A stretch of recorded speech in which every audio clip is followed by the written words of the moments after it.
Luis Alfredo Garavito Cubillos nació en Génova, Quindío, esto es en Colombia, el 25 de enero de 1957. Es el mayor de 7 hermanos y durante su infancia vivió la falta de afecto y el maltrato físico por parte de su padre. Según su testimonio, fue víctima de abusos sexuales por 2 vecinos. Se convirtió en un chico retraído, taciturno, profundamente infeliz que tenía explosiones violentas. Vivía en Génova, un pueblo de praderas verdes y cafetales, en el departamento del Quindío, en Colombia. Estudió hasta 5º grado de primaria y un día se marchó. Tuvo varios trabajos, generalmente en almacenes como vendedor. Hasta principios de los 90 intentó llevar una vida normal, pero ya era alcohólico y tenía excesos de ira que le movían a golpear a sus compañeros y a enfrentarse con sus jefes. Cuando rondaba los 35 años, decidió someterse a tratamiento psiquiátrico en el Seguro Social. Lo recibió durante 5 años y si bien no le ayudó a corregirse, el certificado médico de tratamiento le sirvió varias veces para impedir que le despidieran por violento. Cada día su comportamiento era menos sociable y le resultaba imposible mantener un empleo formal.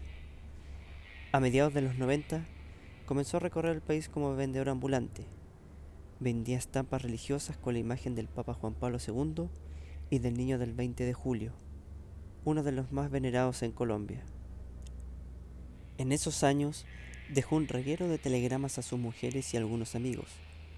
Eran mensajes cortos sobre la fecha en que llegaría a algún sitio o indicando que se encontraba bien. De vez en cuando volvía a su casa. Con las 2 mujeres con las que convivió mantenía una relación compleja como marido protector, pero nunca como amante. A Garavito le gustaban los niños y era muy cariñoso con ellos, pero al alcoholizarse, su violencia afloraba y se convertía en un monstruo. Golpeaba a las 2 mujeres con las que convivió en diferentes momentos, pero, curiosamente, nunca le pegó a los 2 hijos que cada una de ellas tenía y que eran fruto de otras relaciones. Sobre eso, Garavito alguna vez escribió: siempre desde niño tuve muchas frustraciones, todo me salía mal. Yo fui un hombre bueno, sufría y me daba mucho dolor cuando los demás sufrían. Había algo que me acontecía, no sé, que repasaba, era algo extraño que me obligaba a hacer esto y embriagarme, y cuando volví a mi estado normal yo sufría terriblemente porque yo a nadie le podía contar qué era lo que me pasaba, que era extraño y terrible. Mas nunca me metí con los hijos de mis amigos y de la gente que era buena conmigo. Yo los respetaba, antes los aconsejaba al bien, los veía como si fueran mis propios hijos. Mas la señora que compartió el techo conmigo, al hijo de ella yo lo quería como si fuese un hijo mío. Nunca lo respeté ni con mi pensamiento. Llegó a recorrer 5 veces todo el país, viajaba sin rumbo fijo, visitó 69 municipios, en 33 de los cuales cometería sus crímenes. Llegó a inventar 2 fundaciones, una para ancianos y otra para menores, que le permitían dar charlas en escuelas y en otros lugares en donde podía estar cerca de niños. También empezó su afición por los disfraces. En repetidas ocasiones se hizo pasar por vendedor ambulante, monje, indigente, discapacitado y representante de fundaciones ficticias en favor de niños y ancianos. Usaba además sobrenombres y alias.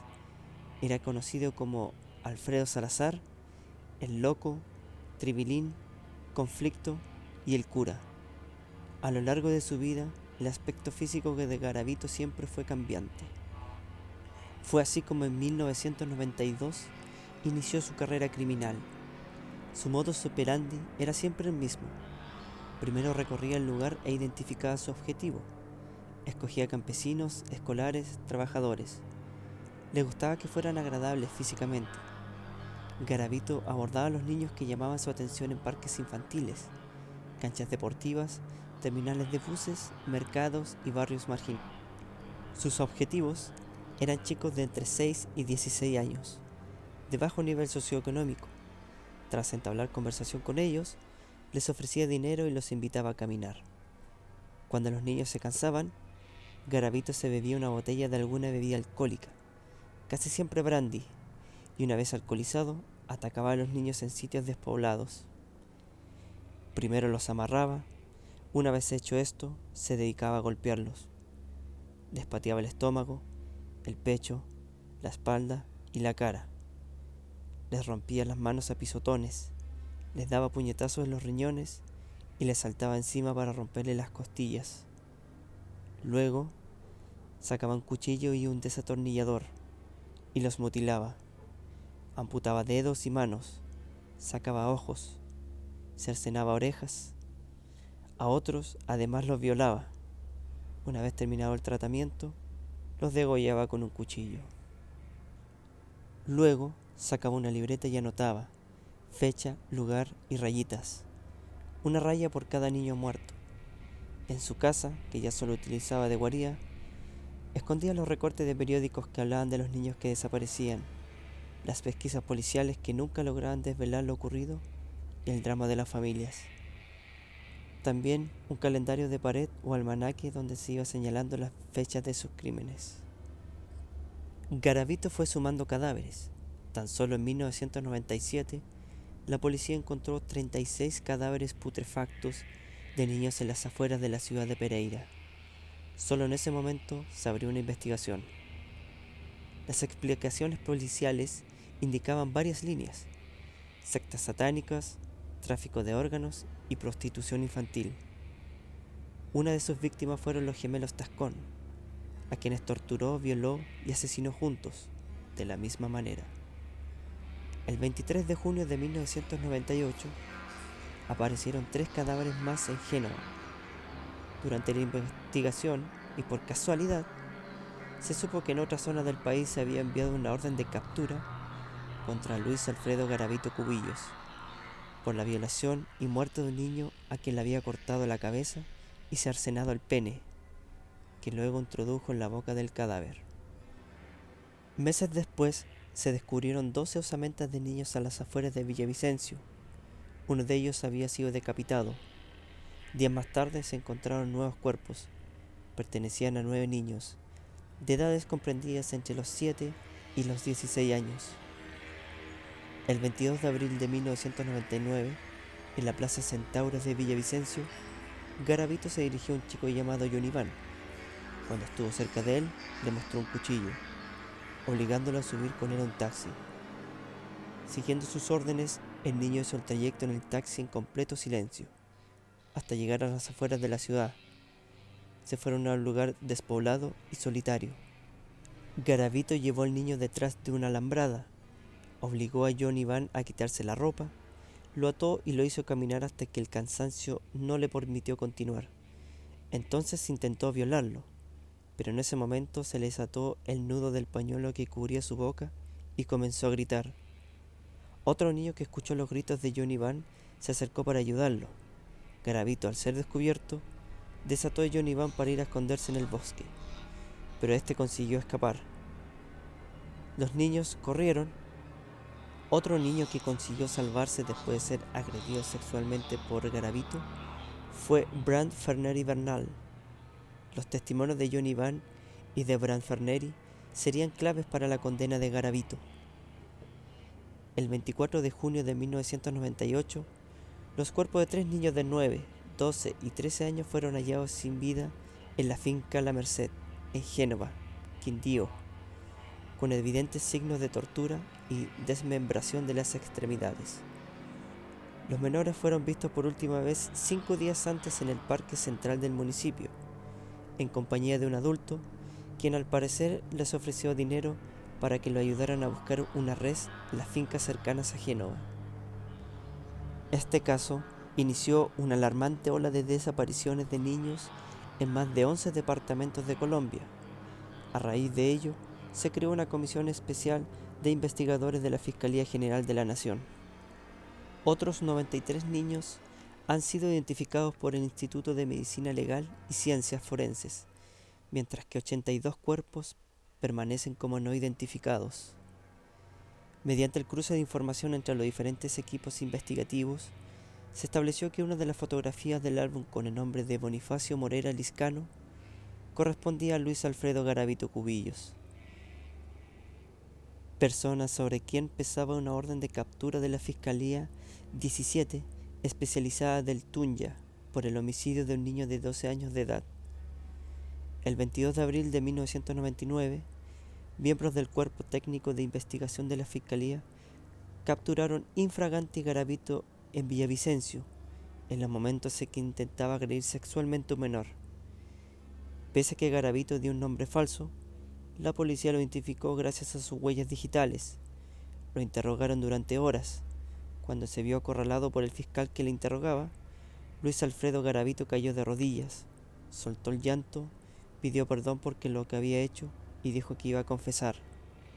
Sacó su pequeña libreta negra y detalló, uno a uno, todos sus crímenes. Por ejemplo, el 8 de junio de 1996, en Tunja, había una raya. Esa anotación correspondía a Ronald Delgado Quintero, una de sus víctimas.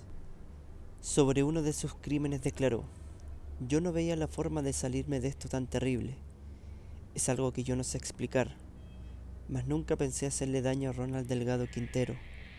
Lamentablemente se apareció cuando yo estaba bajo ese estado, y a las circunstancias como lo maté, me vengo a enterar cómo quedó el cuerpo. Garavito fue juzgado por 172 asesinatos. Era la primera vez que un asesino en serie sudamericano acumulaba tantos cargos de homicidio. De todos ellos, Garavito recibió 138 fallos condenatorios. 32 casos quedaron pendientes, uno en apelación y uno esperando sentencia. La suma de las condenas era de 1853 años y 9 días. En una entrevista concedida al periodista Guillermo Prieto Larrota, alias Pirri, y transmitida por el canal colombiano RCN el 11 de junio de 2006, Garavito negó haber violado a sus víctimas. En este mismo trabajo periodístico, dicho asesino aseguraba que había cometido los crímenes por supuestas órdenes del diablo.